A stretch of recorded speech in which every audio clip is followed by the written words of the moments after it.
So guys, today I'm going to be showing you how to print fidgets and whatever fidget you want, how to 3D print it. Welcome to That's Printtastic, and let's get started.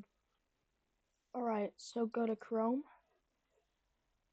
I'm going to make my screen full size because it's kind of annoying when it's just that little square. Search up MAKERWORLD, Maker World. This one right here. Oh, by the way, I'm recording this on Valentine's Day. So if you're watching this, happy Valentine's.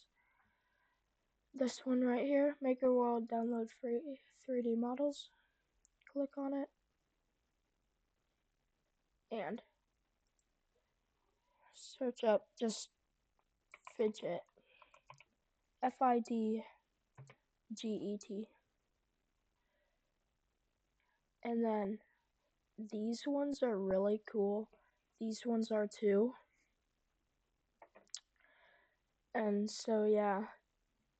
Oh, these are too, except they're usually bigger. So if you're gonna print something, if you're gonna print a fidget, you should print a big one of these, or one of these, because they are really cool. And yeah, that's it. If this helped you, make sure to like and subscribe. And thank you for watching. I hope you have a fantastic day, and I'll see you later.